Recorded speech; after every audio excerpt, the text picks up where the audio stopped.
Welcome to Pharma Quality Academy. If you like the content, subscribe the channel and press the bell icon to get regular updates. KF auto titration या Karl Fischer auto titration. ठीक है, auto टाइट्रेटर क्या होता है? जहाँ पे titration जो है वो ऑटोमेटिकली सिस्टम के द्वारा परफॉर्म की जाती है, उसे हम कहते हैं ऑटो टाइट्रेशन। हमें से टाइट्रेशन सब ने परफॉर्म किया होगा स्कूल में या कॉलेज में। स्पेसिफिकली जो साइंस के स्टूडेंट हैं उन्होंने तो परफॉर्म किया ही होगा, लेकिन जो साइंस बैकग्राउंड के नहीं हैं उन्होंने भी 9th या 10th की केमिस्ट्री की लेबोरेटरी में टाइट्रेशन तो परफॉर्म किया ही होगा।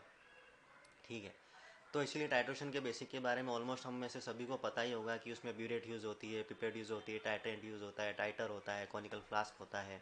ठीक है, लेकिन जब यही सारे जो असेंबली है उसको ऑटोमेटिकली एक इंस्ट्रूमेंट के द्वारा, इलेक्ट्रॉनिक इंस्ट्रूमेंट के द्वारा, सॉफ्टवेयर के द्वारा परफॉर्म किया जाए तो उसे हम कहते हैं ऑटो टाइट्रेटर।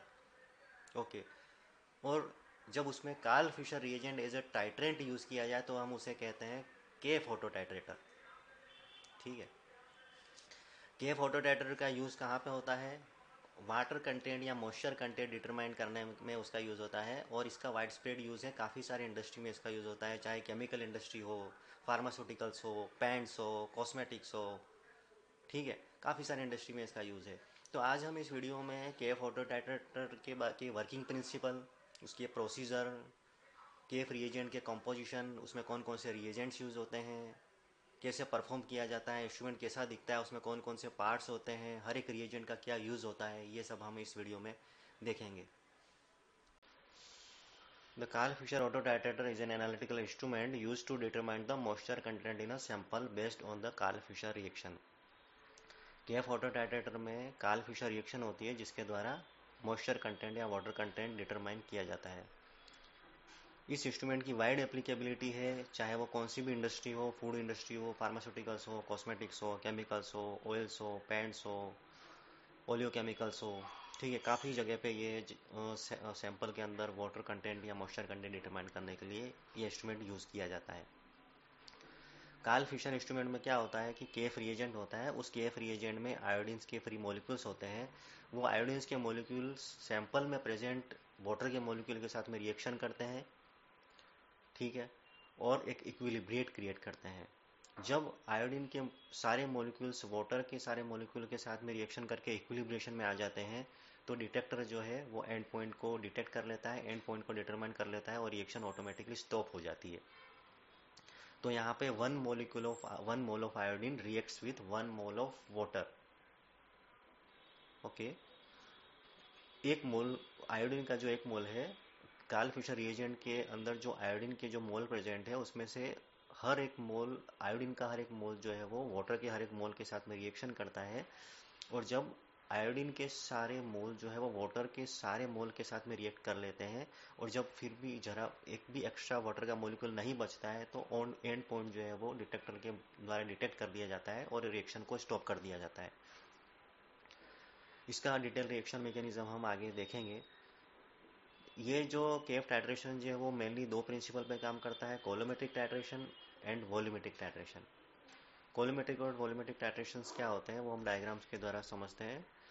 वॉल्यूमेट्रिक टाइट्रेशन में क्या होता है कि केफ जो रिएजेंट होता है, हमारा टाइट्रेंट जो होता है वो ब्यूरेट से ड्रॉप बाय ड्रॉप करके रिएक्शन वेसल में गिरता है।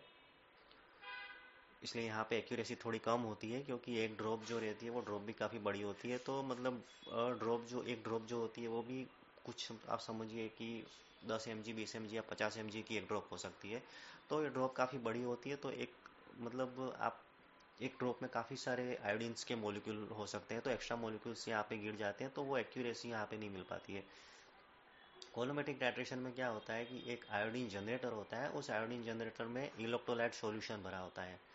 उस इलेक्ट्रोलाइट सॉल्यूशन, अब ये जो आयोडीन जनरेटर होता है उसमें इलेक्ट्रिक करंट पास होता है। जब इलेक्ट्रिक करंट पास होता है तो ये इलेक्ट्रोलाइट सॉल्यूशन जो है उसमें रिएक्शन होके और आयोडीन के फ्री मॉलिक्यूल्स जनरेट होते हैं। ठीक है, ये जो आयोडीन जनरेटर है जहाँ पे इलेक्ट्रोलाइट सॉल्यूशन भरा हुआ है उसको हम बोलते हैं कैथोड। और जब आयोडीन के फ्री मॉलिक्यूल्स जनरेट होके जब इस रिएक्शन वेसल में जाते हैं जहाँ पे रिएक्शन होती है उसको हम बोलते हैं एनोड।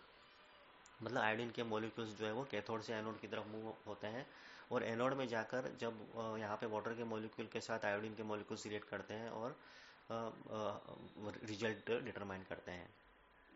डिफरेंस हमने यहाँ पे देखा कि वॉल्यूमेट्रिक टाइट्रेशन जो है वो हाई सैंपल कॉन्सेंट्रेशन के लिए यूज़ किया जाता है। जनरली ऐसे सैंपल जहाँ पे सैंपल की क्वांटिटी ज़्यादा हो या फिर वहाँ पे सैंपल के अंदर मॉइस्चर का कंटेंट ज़्यादा हो, वहाँ पे वॉल्यूमेट्रिक टाइट्रेशन यूज़ किए जाते हैं। और कोलोमेट्रिक टाइट्रेशन वहाँ यूज़ किया जाता है जहाँ पे सैंपल की क्वांटिटी बहुत कम यूज़ की जाती हो, 5 mg 10 mg सैंपल यूज़ किया जाता हो, 1 या 2 mg सैंपल होता हो, जैसे कि वर्किंग स्टैंडर्ड से हमारे रेफरेंस स्टैंडर्ड है उनके अंदर अगर वाटर कंटेंट डिटरमाइन करना हो तो हमें कोलोमेट्रिक टाइट्रेशन का यूज़ करना होता है, क्योंकि वहाँ पे ये जो स्टैंडर्ड्स होते हैं वो काफ़ी कॉस्टली होते हैं। हम वहाँ पे 20-50 mg या 100 mg का सैंपल हम वहाँ पे यूज़ नहीं कर सकते।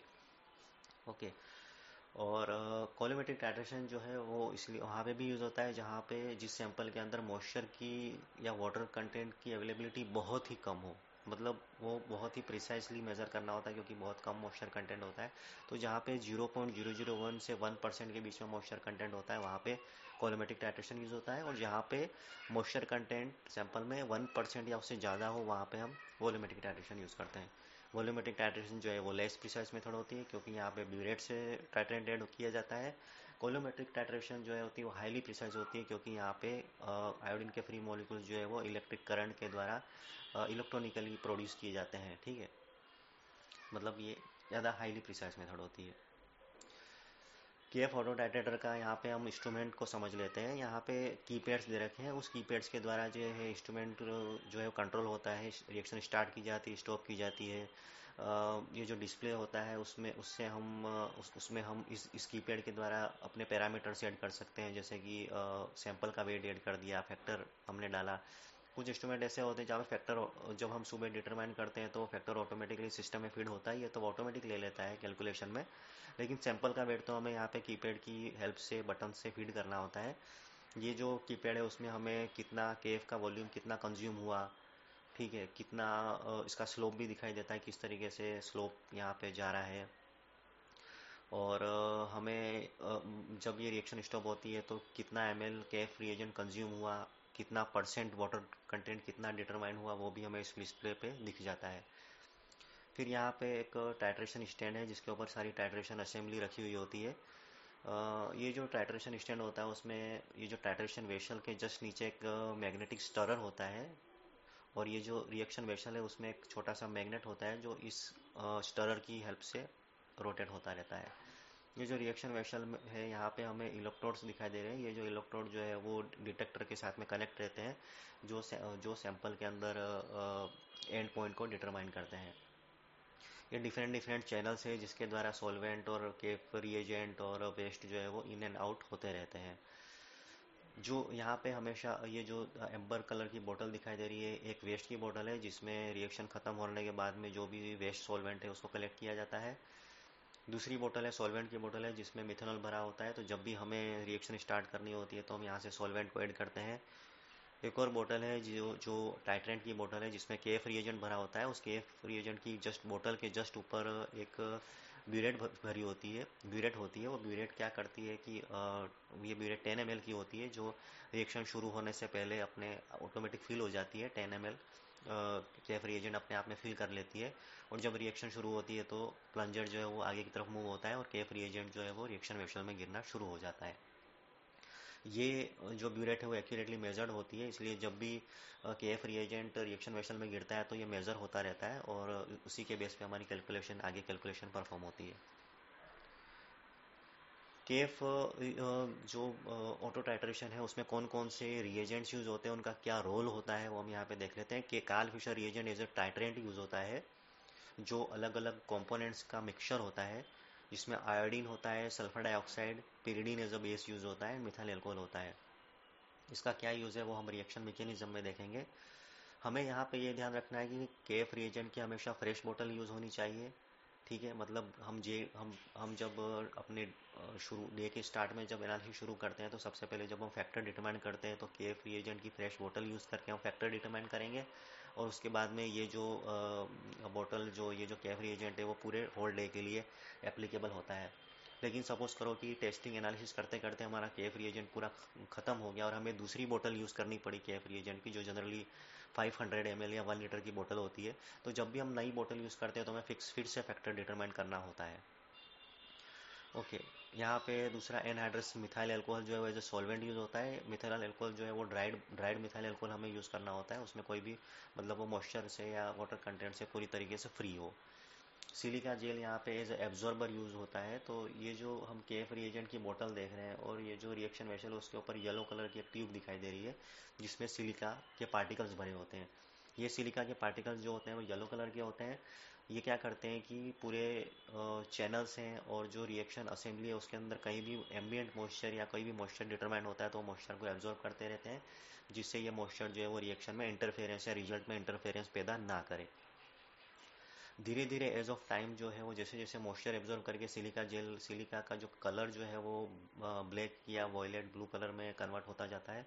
तो जब भी ये ब्लैक या ब्लू कलर में कन्वर्ट हो जाए तो समझिए कि सिलिका जेल जो है वो उसकी एफिशिएंसी ख़त्म हो रही है। तो हमें ये सिलिका जेल जो है वो चेंज करना होगा, वरना ये मॉइस्चर को फर्दर और एब्जॉर्ब नहीं कर पाएगा, वो सेचुरेट हो जाता है। प्रोसीजर कैसे परफॉर्म होता है वो हम देखते हैं कि सबसे पहले रिएक्शन वेसल को हमें क्लीन करना होता है। तो क्लीन करने के लिए हम क्या करते हैं, सबसे पहले एक नोब, यहाँ पे नोब दिया होता है, उस नोब को हम प्रेस करते हैं जिससे सॉल्वेंट जो है वो इस रिएक्शन वेसल में ऐड होता है। ये सॉल्वेंट जब ऐड होता है तो वो स्टरर की वजह से चारों ओर सर्कुलेट होता रहता है, घूमता रहता है, और वो रिएक्शन वेसल की सरफेस पे या नीचे ग्राउंड में जितना भी सैंपल के पार्टिकल्स चिपके होते हैं उसको उसमें सॉल्वेंट में मिक्स कर लेता है। और फिर हम नॉब को फिर से दबा के ये जो वेस्ट सॉल्वेंट है उसको हम बाहर एक्सपील कर लेते हैं। ठीक है, उसके बाद हम फिर से क्या करते हैं, फिर से नया मिथेनॉल ऐड करते हैं। वो मिथेनॉल जो है वो हाफ से ज़्यादा हमें रिएक्शन वेसल की जो हाइट की हाफ ऑफ हाइट से ऊपर नहीं हमें ऐड करना है, हाफ या हाफ से कम क्वांटिटी ही हमें यहाँ पे ऐड करनी है। ऐड करने के बाद में क्या होता है कि जब ये हम मिथेनॉल ऐड करते हैं तो केएफ रिएजेंट ऑटोमेटिकली इसमें ड्रॉप बाय ड्रॉप गिरना शुरू हो जाता है, क्योंकि हमारा जो सॉल्वेंट है उसमें कुछ ना कुछ कहीं ना कहीं कुछ ना कुछ क्वांटिटी में, स्मॉल क्वांटिटी में मॉइस्चर या एम्बिएंट मॉइस्चर भी उसमें अवेलेबल होता है।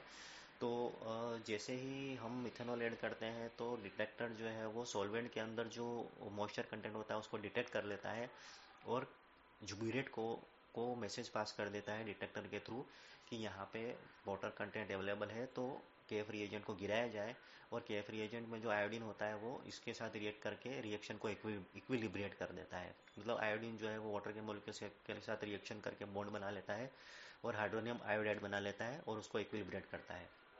ठीक है, जैसे ही रिएक्शन जो असेंबली है जो इक्विलिब्रेट हो जाती है तो वो हमें पता कैसे चलेगा, तो यहाँ पे एक ब्लू कलर की लाइट बीप करती रहती है। जब तक ये लाइट बीप करती रहेगी तब तक हम समझिए कि ये इक्विलिब्रेशन का प्रोसेस चल रहा है, और जैसे ही रिएक्शन इक्विलिब्रेट हो जाएगी तो वो लाइट स्टेबल हो जाती है। तो हम समझ लिए कि हमारा इंस्ट्रूमेंट जो है इक्विलिब्रेशन में आ चुका है, रिएक्शन हमारा असेंबली रेडी हो चुकी है, तो हम इसमें अब सैंपल डाल सकते हैं।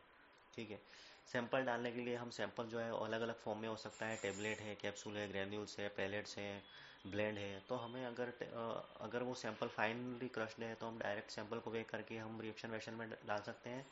अगर सैंपल क्रश नहीं है तो हमें उसे अच्छे से मोटर पेस्टल में क्रश करना है। वो क्रश करने के बाद हम उस सैंपल को वे करेंगे और ये जो रिएक्शन वेसल है उसके ऊपर एक कॉर्क होता है, उस कॉर्क को रिमूव करके प्रिकॉशन के साथ में सैंपल को इसमें डालना है कि सैंपल जो है वो रिएक्शन वेसल की सरफेस पे कहीं भी चिपके ना, सैंपल कहीं भी स्पिलेज ना हो, ढुल ना जाए। ठीक है, इस तरीके से हमें सैंपल को वे करके रिएक्शन वेसल में डालना है। अभी जैसे हम सैंपल डालेंगे तो सैंपल जो है वो सॉल्वेंट के अंदर मिक्स हो जाएगा, स्टरिंग मतलब ये सॉल्वेंट जो स्टर होता रहता है उस स्टर सॉल्वेंट के अंदर वो सैंपल मिक्स होगा।